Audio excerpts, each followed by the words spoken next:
Welcome back. It's Carol, Shelby Senior Services, and today I'm going to talk about our trip in 2018 to southern Italy and to Sicily.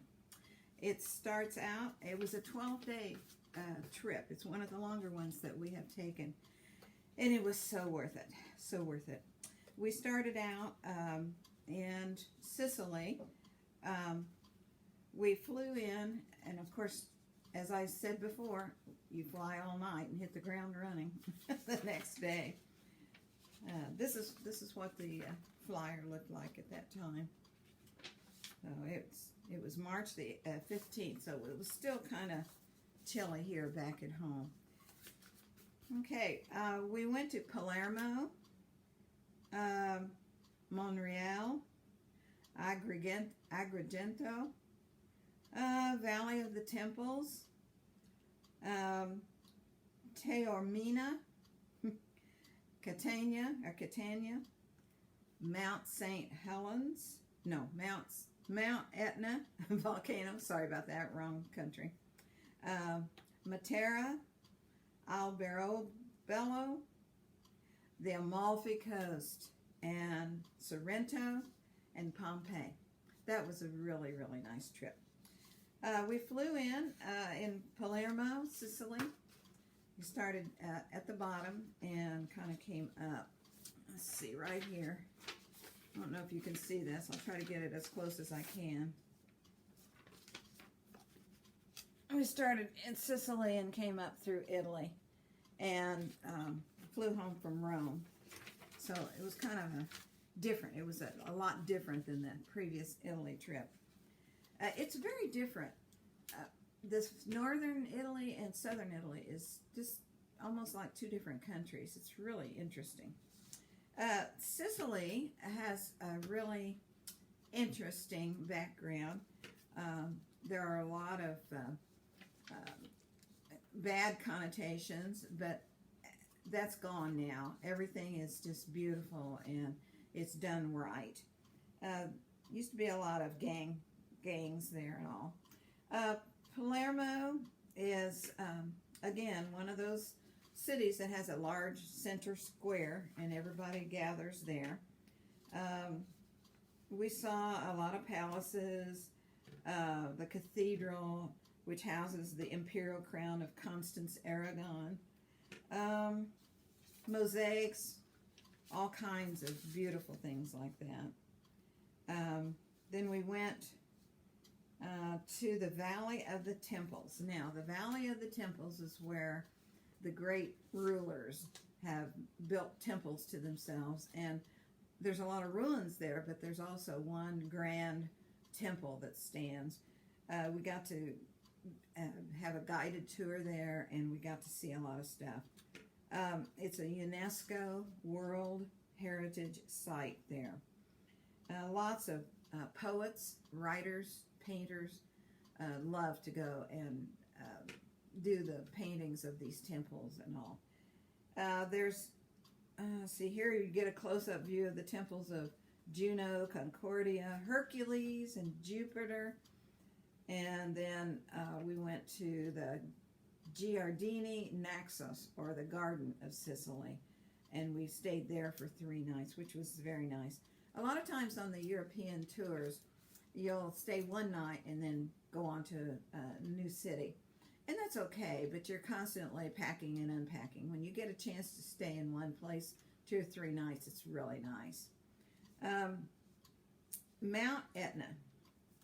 Now let me tell you about the weather. The weather, we were there in March, and it was probably high 60s, low 70s. It was very comfortable, very nice. We had a light jacket, that's all you needed. And the day we went to Mount Etna, the farther up we got toward the volcano, the colder it got. And by the time we got up to the peak where Mount Etna is, there was a blizzard going on. And I don't mean a light snow. I mean sideways winds pelting into your face. So a lot of them decided they would go on up to the mouth of the crater to look down into the volcano. I opted to stay at the lodge and look at the lava rock jewelry and be where the fireplace was going and stay a little bit warmer. Most of them came right back. They didn't stay to take many pictures, just some pictures to say that they had been there. We stayed there for a little while, had some refreshments, and then got back on the bus and headed back down. Then we went on our merry way and headed toward the coast. Now, Sicily is a long, narrow, long and narrow right here, if you can see where my finger is. Okay? And it is part of Italy, but it is not connected by land.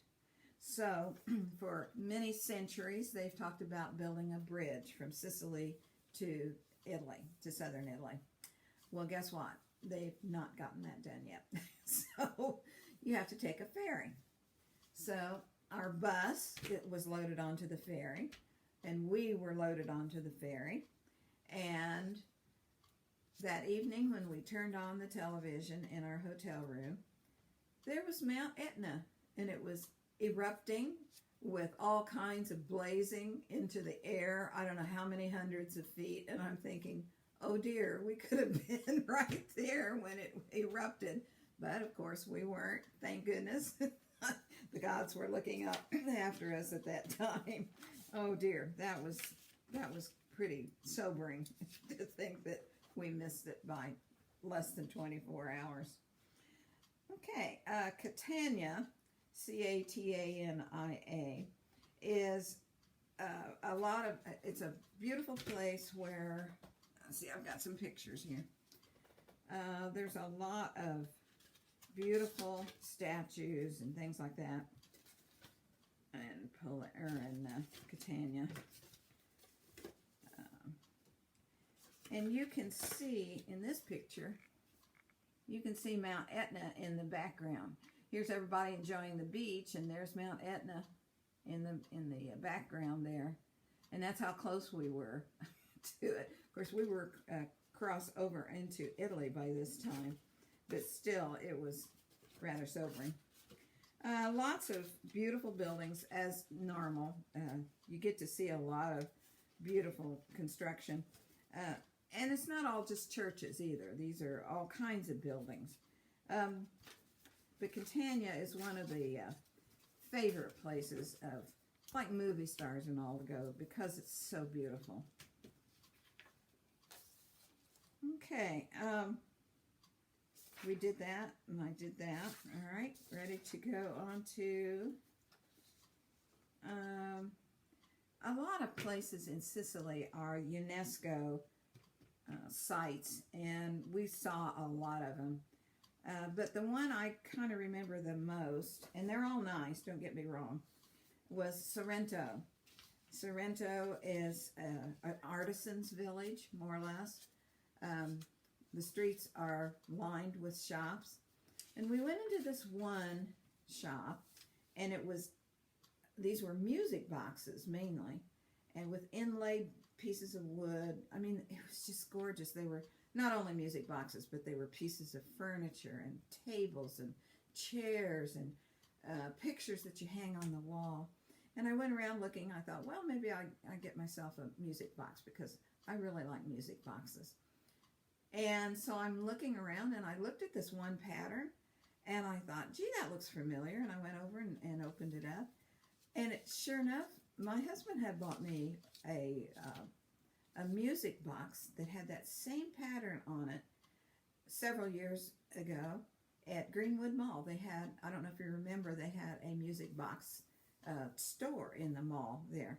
And he bought me that as a gift, and I thought, oh, I love that.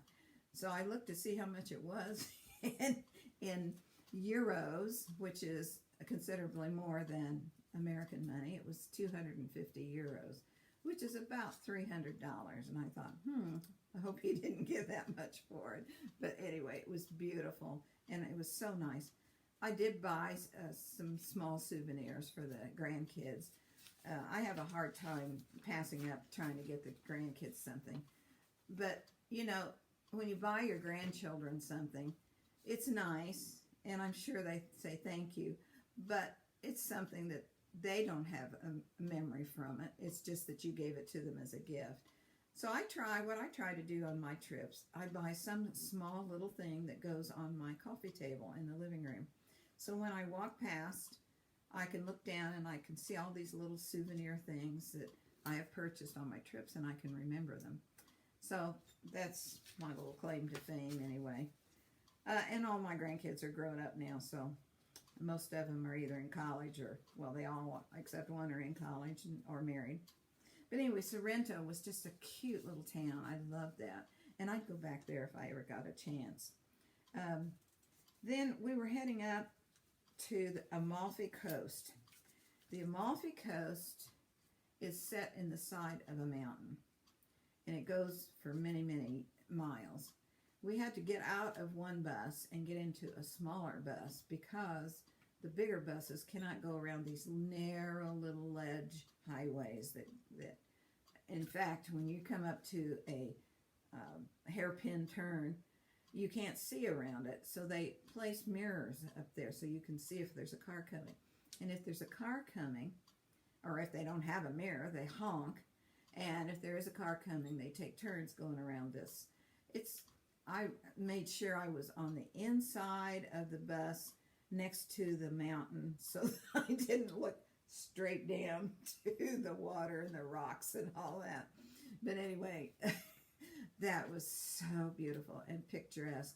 And every once in a while, they'd have a little pullover that you could get pictures from, or they'd have a little concession stand where you could get souvenirs, and they have blood oranges there. I think they call them blood oranges. They're not orange, they're red.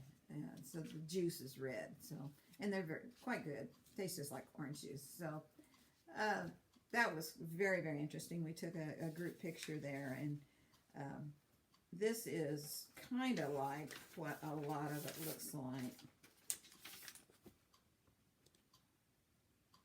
See the beautiful villas on the side. How they ever built those, I have no idea, because it's just straight up a lot of times, and there's no roads. There's no roads to get to them. Okay, Amalfi Coast.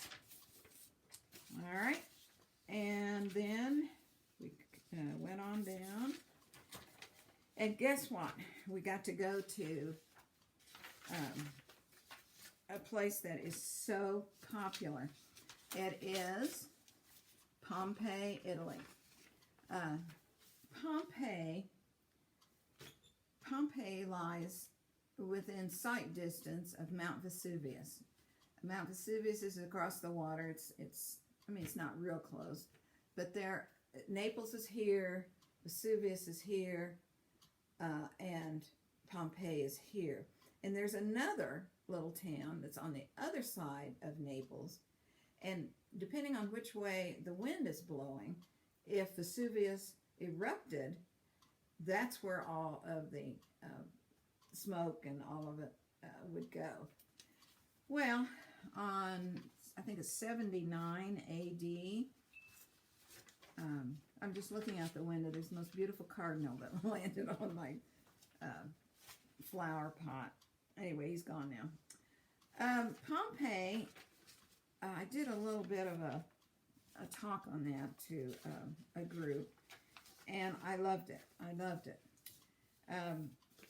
I was expecting, I don't know really exactly what I was expecting, but I had no idea that it was a huge city. I thought it was kind of like a village of some kind, maybe a couple thousand people. No, there were 60,000 people that lived in Pompeii. And frequently they would have eruptions from Mount Vesuvius, and it was no big deal. In fact, for 2 weeks ahead of the major eruption, they had rumblings, they had some spewing of volcano rock and all, lava rock and all that. But they kind of considered that as good luck, good fortune.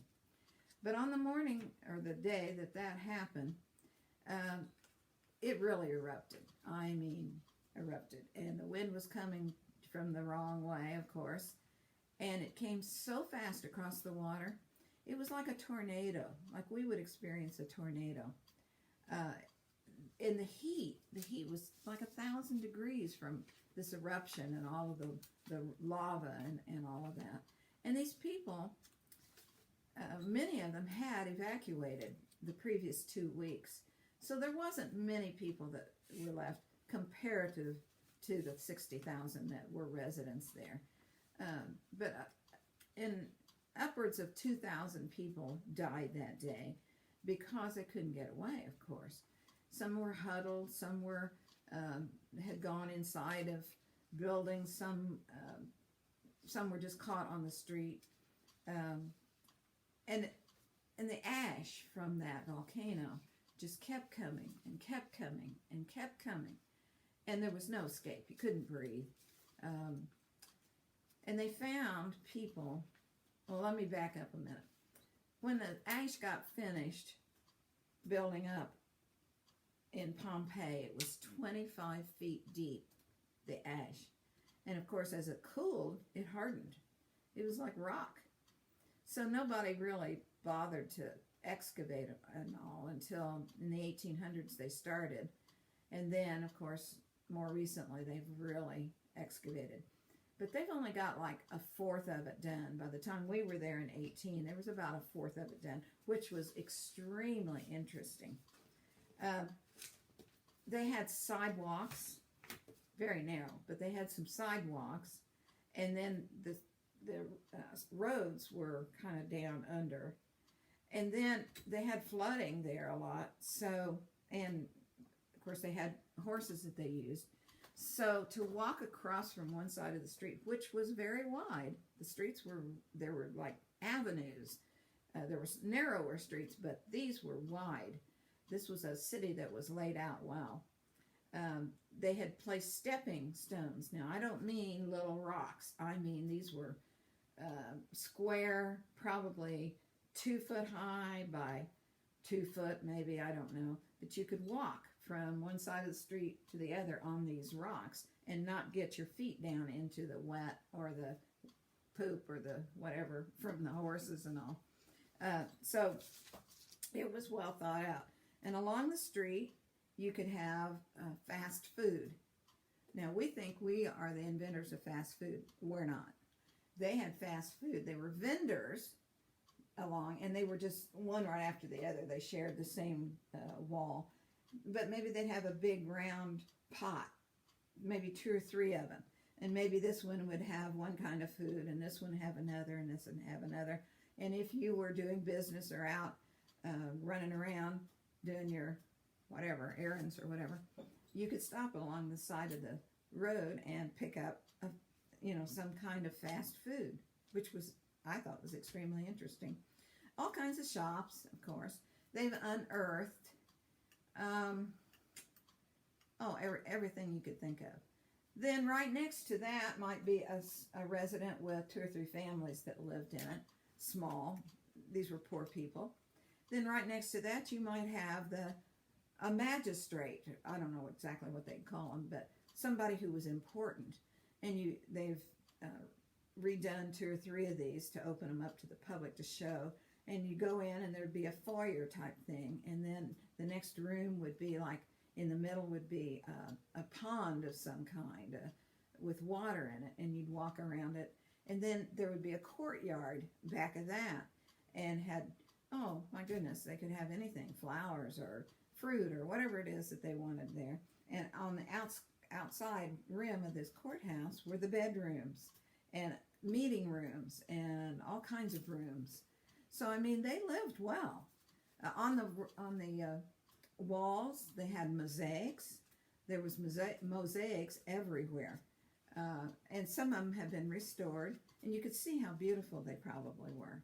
They would have little insets in the walls with a picture maybe, or some kind of a statue or whatever.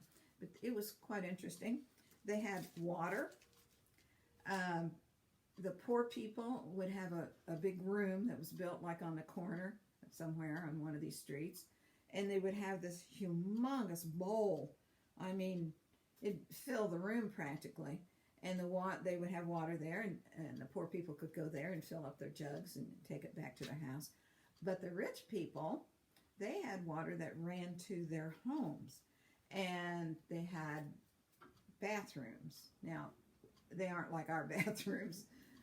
Pretty much they were just slabs with cutouts, and you went in and sat down. But there were public baths, and there were public bathrooms too. Again, they were in large rooms. Everybody shared. You know, if you were a man, you went in, and all the men were in one bathroom, and all the women were in another bathroom. I mean, no doors, no dividers or anything. You just sat down and did your business and then left. But they did have water underneath that would carry the effluents away. So that was pretty modern, I thought. They had a red light district that was quite popular. Had a lot of illustrative pictures that were in mosaics along the walls telling what was available for the males. So that was kind of interesting to me anyway. Then they had this humongous area. I'll show you a picture of it here.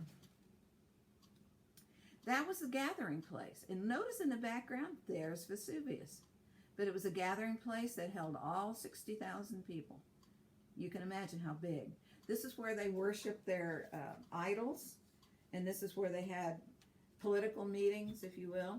And that was quite interesting. I do have a picture of what the streets might look like. I don't know if you can see that or not. I'll try to get closer. But they didn't have just like huts and all. They had two-story buildings. They have all kinds of neat things. And you could see in the middle of the street there where you would walk across there in case it was raining. And those stones in the middle of the street were just wide enough so that if a wagon was going down there, the wagon could pass over and not have to relocate itself to another street. This is a picture of some of the things that they've unearthed there. This would have been either a shop or a small residence. Yeah, let's see what else I've got here. And this shows the location of where Pompeii is in relation to Rome and Naples. Naples is considered southern Italy. Okay. So I ran across some interesting facts that I thought were interesting for us. It says we blame Christopher Columbus for bringing syphilis back to Europe from the New World, but this discovery, and that's in Pompeii and the red light district, puts that myth to bed. No pun intended, it says here. Surviving childhood was a feat in and of itself back then, and childhood diseases often left distinguishing markers on victims and survivors alike. Scientists have been able to determine causes of death and common diseases in Pompeii, which included, yep, you guessed it, syphilis. The telltale markers were found on a pair of 10-year-old twin boys. So that's kind of something else. Another thing that they have found, too, is that when they did casting of these people that died, I know you've all seen the one where the guy is like this. Okay. What they did was when they were digging down through the ash, they would find these pockets that were void of anything.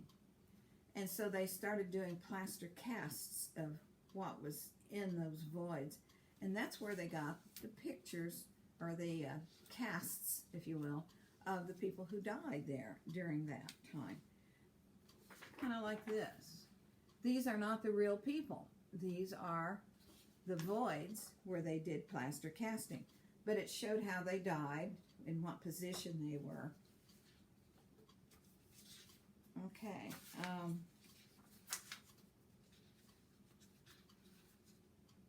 Okay, let's see. Now, inside these plaster casts, they did find real bones. So at one time, that person was still encased in there, and then they just kind of disintegrated under years and years. And let's see what else. Says the people of Pompeii sought protection from the falling ash, as we would too. One substantial group was found in a large underground room. On one side of the room, the human remains were laden with material goods, while on the other side, people had nothing but the clothes on their back. Scientists, though, are somewhat torn on what this could mean.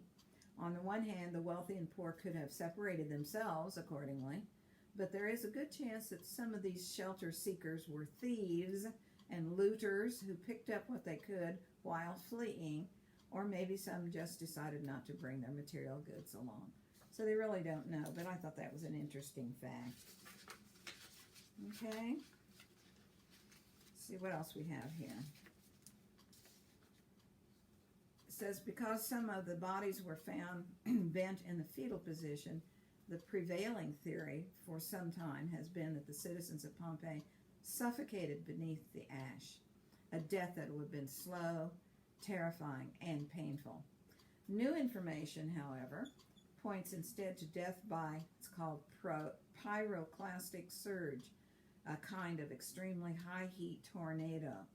It would have instantly killed anyone in near proximity and bent their body in an extreme spasm that resembles the fetal position. So, I don't know about you, but that was one of the highlights, and I think you would have agreed that that would have been a highlight of my trip, is to see that, especially when I really wasn't expecting anything like that. It was just, you know, one of those things like, oh yeah, we're going to go see Pompeii and a bunch of dead people. Well, no, that's not exactly. There's a whole story behind that. So, okay, Pompeii. And we've done that, and we finally ended up in Rome so that we could fly home. But we had a couple of hours, and we did go on a tour of, it was a bus tour of Rome, whereas before we had gotten to walk all these different places and see them up close. But it was fun seeing Trevi Fountain again, and yes, I did get out. We were allowed to get out of the bus to go see Trevi Fountain, because you can't get near it with the bus. And I did, again, throw the coins. So I expect to go back someday, I hope. I hope you've enjoyed some of these stories. I love to travel, as you know. Can't wait to get started again. And hopefully we'll be able to do that soon. Again, a reminder of what we have going this year, if we get to go, is Northern Ireland and Scotland in September the 20th through October the 2nd. Costa Rica. Talked about that a few weeks ago. October the 17th through the 25th. I'm really looking forward to that. I'm going to do one of the, what do you call it? Where you go over the canopy. I can't think of what they call it. But anyway, I'm going to do that along with 2 or 3 of the others. And never done that before. And so we'll try that. Hopefully the 2 nurses that'll be with me will take care of me if something drastic happens, like a heart attack or something. And December the 3rd through the 13th, we are doing the rollover Hawaii trip. And if you're interested in Greece, we're going next year, 2021, April the 15th through the 29th. And I'm hoping we'll be back in full running by then. It's been a pleasure to be with you today. Let me know if I can do anything for you, or you know, try to help you through this time. We're all anxious to get out and get going again. Have a great week. Bye-bye.